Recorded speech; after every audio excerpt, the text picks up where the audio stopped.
추석 연휴로 인해서 김정수 전문가와의 절대 전략이 일주일 만입니다. 그 사이에 시장에 많은 뉴스들이 있었는데 또 시각의 변화 있는지 현재 시장에서 중요한 점은 어떤 부분으로 꼽고 있는지 얘기 나눠볼게요. 토마토 투자클럽 김정수 전문가입니다. 안녕하세요. 네, 안녕하세요. 네, 오늘장 한마디 어떻게 정하셨어요? 오늘장 한마디는 이슈는 많아져도 박스권 구간 이렇게 정했습니다. 네, 그렇게 제시하시는 이유 알려주세요. 우리가 전략을 세울 때 지금의 이 시장이 사이즈가 커져가는 구간이냐 또는 사이즈가 축소되는 구간이냐 이거를 보고 전략을 저는 세워야 된다라고 보고 있는데요. 시장의 사이즈가 커진다라는 거는 우리가 차트가 올라가는 것보다 더 중요한 게 이 유동성을 키울 수 있을 만한 이 요인들이 다른 요소들한테 빼앗겼느냐 이게 되게 중요하거든요. 예를 들면 이 주식시장보다 뭐 암호화폐 시장의 어떤 자금 쏠림이 더 심하다든지 아니면 부동산 쪽으로 이 자금들이 다 쏠린다든지 아니면 외환이나 환율 시장 쪽으로 뭐 자금이 쏠린다든지 이런 신호들이 나왔었을 때 또는 동시다발적으로 자금이 다 빠지는 거죠. 뭐 부동산도 빠지고 암호 시장도 빠지고 주식 시장도 빠지고 채권 시장도 빠지고 리먼 사태처럼 유럽 재정위기처럼 그죠? 작년도 뭐 코로나 사태처럼 그랬었을 때는 뒤도 안 돌아보고 시장에서 나와야 되는 전략이고 뭐고 일단은 다 도망 나와야 되는 그런 장세로 가는 거고요. 그게 아니라 지금처럼 어디 하나가 장악을 못하고 있기 때문에 뭐 주식시장이 시장의 자금을 흡수한다든지 채권 시장이 모든 자금을 흡수한다든지 부동산 시장이 모든 걸 흡수한다든지 그죠? 아니면은 뭐 암호화폐 시장이 모든 자금을 흡수한다든지 아니면 우리나라 주식들 채권 다 팔고 해외 시장으로 간다든지 이러한 흐름들이 없잖아요. 이러한 흐름들이 없으면 그냥 박스권이라고 생각하시면 돼요. 네, 이 박스권. 이 박스권이라는 거는 작은 틀로 보면 당합니다. 왜냐하면 중간중간에 추세를 무너뜨리는 이런 위험한 신호들도 나오기 때문에 철저하게 이런 밸류를 계산해야 되거든요. 그래서 제가 여러분들에게 전략을 세웠었을 때 이 뚝심을 가지고 이야기를 해드릴 수 있는 거는 이런 큰 틀을 제가 미리 잡아놓고 있기 때문에 이런 말씀을 드리는 겁니다. 저는 보통 6개월 정도의 밸류를 미리 다 계산을 해놓고 상단이 나왔었을 때, 하단이 나왔을 때 펀더멘털 개선 요인이나 모멘텀 증가하는 요인이냐 이러한 요인이 나왔었을 때 미리 그 자리를 저는 기다리거나 공략 전략을 세우거든요. 지금 3138이라는 자리에서 저는 미리 제가 계산해 놓은 자리는 3150이라는 자리를 말씀을 좀 드렸다가 이 자리가 이제 바뀔 거다는 말씀을 좀 드렸죠. 그래서 레벨 다운이 되면 2940에서 2960이라는 말씀을 제가 이전에 한번 드린 적이 있어요. 똑같아요. 우리나라 기업들 순자산 가치가 바뀐 게 없기 때문에 우리나라 기업들 순자산 가치가 바뀌어야 이 레벨이 바뀌거든요. 근데 바뀌는 게 뭐 전혀 없는 거니까 우리나라 코스피 순자산이 지금 1782조 정도 됩니다. 우리나라 기업들이 지금 1782조 코스피 지수 기준으로 상장사. 이걸 기준으로 보면 우리가 어떻게 전략을 세우면 되냐면 직전 저점이 얼마였었냐면 3050선 49선까지 갔는데 저 자리가 2012년도 밸류라고 했죠. 2012년도 밸류. 2012년도 밸류. 그러니까 반도체 치킨 게임이 끝나기 직전. 나머지 업황은 다 호황. 이런 구간의 밸류. 근데 그때보다는 어쨌거나 유동성이 조금 더 붙은 시장이니까 우리나라가. 그러니까 그때보다는 살짝 좀 높은 프리미엄을 받고 있는 거고 이게 레벨 다운이 되면 그 한 단계 레벨 다운이 되는 겁니다. 그러면은 2013년도 수준의 밸류를 확인하러 간다. 그 자리가 2940에서 2960 이렇게 보는 거죠. 그래서 3050선이 만약에 혹시라도 붕괴된 흐름이 나오면 이 자리 그냥 열려 있구나 이렇게 생각을 하면 되고요. 그러면 이건 하락장이 아니라 박스권의 범위가 넓어졌다라고 봐야 되는 겁니다. 우리가 하락장을 가려면 구조적인 문제가 발생이 돼야 되는 거고. 그러니까 지금은 이 박스권의 범위가 조금씩 바뀌고 있는 거예요. 시장의 어떤 재료나 요인들에 의해서. 그렇게 이제 보면 되는 거고. 그러면 이제 상단으로는 얼마의 숫자가 중요하냐 봐야 되는데, 지금 이제 직전 고점 자리를 돌파하는 양봉이 나올 것이냐가 전혀 중요하지 않습니다. 그거는 이제 그림 공부가 되는 거고요. 반도체가 주도해야 된다라고 이야기를 하는 거예요. 이 양봉을 뚫으려면 전체 수출의 40%를 차지하는 반도체가 구조적인 상승이 나와야 된다. 아니면 구조적인 모멘텀이 발생이 돼야 된다라고 이야기를 하고 있는 겁니다. 나머지 주식들이 움직이는 거는 저는 잔재주다. 주변이다. 주변 요소다. 그러니까 박스권의 전략을 바꿀 필요가 없는 거고요. 그래서 그러면은 반도체가 구조적으로 상승할 수 있냐라고 물어보면 없다라는 거죠.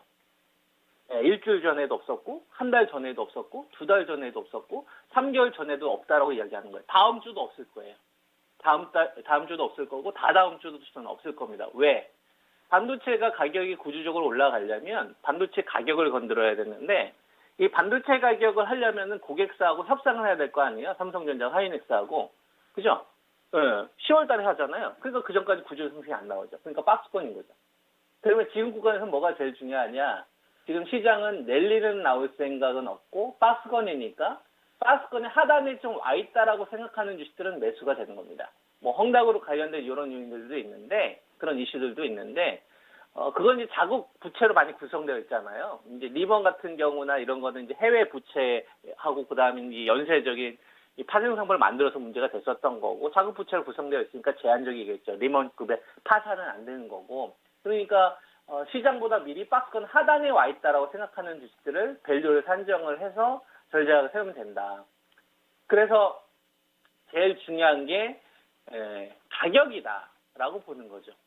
그죠? 이 전략이 저는 되게 좀 중요한 현재 시장의 투자 포인트라고 봅니다. 그래서 뭐 악재가 나오건 뉴스가 나오건 뭐 그건 뭐 잘 모르겠고요. 그냥 저는 제 기준에 나오는 종목들은 여러분들 자연스럽게 이렇게 이야기를 좀 하고 있는 뭐 이런 좀 상황이지 않습니까? 그렇게 이제 보시면 될 것 같습니다. 네. 결국에는 시장이 박스권이기 때문에 종목별로 전략을 좀 세워야 되고, 여기에서의 기준점은 가장 중요한 점, 가격이다 제시를 해주셨는데요.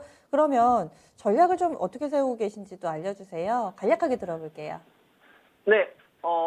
그러니까 가격이 제일 중요하다고 이야기를 했잖아요. 그래서 흑자난 기업들 밸류 하단에 와 있는 것만 하면 돼요. 그리고 뭐 홈런 칠 생각이 아니라 뭐 안타 친다라는 좀 이런 마인드로 이렇게 이제 투자를 하시면 되고, 최근 들어서 보게 되면은 이제 LG화학 같은 경우도 배터리 관련된 주식 가운데 급반등 흐름이 나왔지 않습니까? 예, 그죠?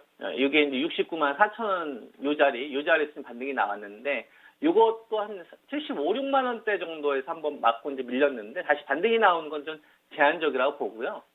요거는 만약에 깼었을 때는 64만 원 선 정도가 자신 있게 좀 살 수 있는 자리다. 이렇게 이제 말씀을 좀 드릴 수 있을 것 같고, 그 다음에 오늘 SK 바이오 사이언스 같은 경우도 오늘 급반등이 나오는데 보호예수 물량이 좀 풀리면서 오늘 이제 26만 원 자리에서 반응이 나오는 겁니다. 이 자리.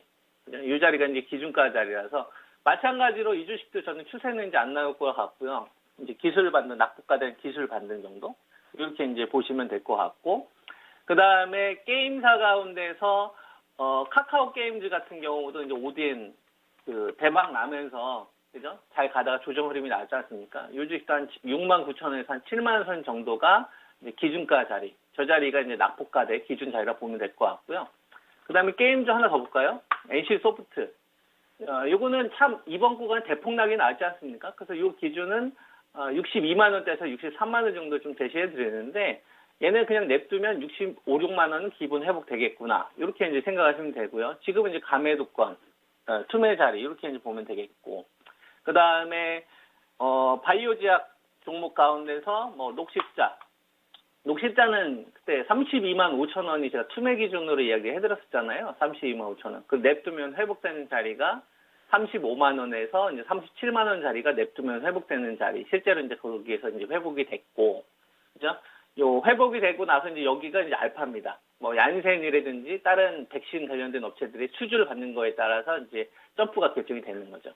그래서 35에서 37만 원 같은 경우에는 이제 녹십자가 이제 혈액 제제나 그다음에 이제 백신 관련된 이 부분이 주 사업이잖아요. 이걸 이제 위탁 이거를 이제 생산해 가지고 국내 매출하고 이제 해외 매출이 발생이 되는 건데 제일 중요한 건 그거죠. 비즈니스 구조 자체가 국내 매출 비중이 워낙 높으니까 한 85% 정도 된단 말이에요. 해외 매출 비중 15% 정도가 되는 거고. 그러니까 녹십자 입장에서는 해외 매출 비중이 높아질 수 있는 구조적 요인이나 아니면은 국내 시장 사이즈는 제한적이니까 뭐 백신과 같은 거에 민감할 수밖에 없는 게 매출 구조 확 높아질 수 있는 구조니까요. 그죠? 그래서 지금 이 백신 관련된 이슈에 민감하게 작용할 수밖에 없는 겁니다. 그래서 제가 말씀드린 가격대 기준으로 대응을 하시면 되겠다. 이런 말씀을 좀 드리도록 하겠습니다. 네. 네, 알겠습니다. 말씀 고맙습니다. 네, 감사합니다. 네, 토마토 투자 클럽 김정수 전문가 의견 들어봤습니다. 여러 가지 이슈에도 불구하고 반도체가 아직까지 기운을 차리지 못하고 있기 때문에 지수 박스권 돌파는 힘들고 박스권을 인정하는 가운데 종목별로는 가격이 가장 중요하다. 흑자를 내고 있는데 주가가 많이 내린 종목군들, 바닥권에 있는 종목군들을 접근을 해서 큰 수익을 내기보다는 짧게 수익을 내자. 이렇게 전략을 세우고 있습니다. 그 사이에 SK 바이오사이언스 얘기가 살짝 나왔잖아요. 좀 전에 뉴스 나와서 이 부분 전해드릴게요. 노바백스가 WHO에 코로나19 백신 긴급 사용 승인 신청했다라는 뉴스고요. 이에 따라서 SK 바이오사이언스, 캐몬, 디알젠, 대정화금 이 관련된 종목군들이 일제히 강세 움직임을 나타내고 있습니다. 앞서서 지금 이 부분이 노바백스 긴급 사용 승인이 좀 어렵지 않을까라는 이슈가 나오면서 주가가 약세 움직임을 보여주기도 했었는데요. 어찌됐든 수순대로 승인 신청을 한 겁니다. 지금 승인이 된 건 아니고 신청을 했는데 이런 부분들이 원래 시나리오대로 진행이 되면서 관련된 종목군도 주목받고 있는 상황입니다.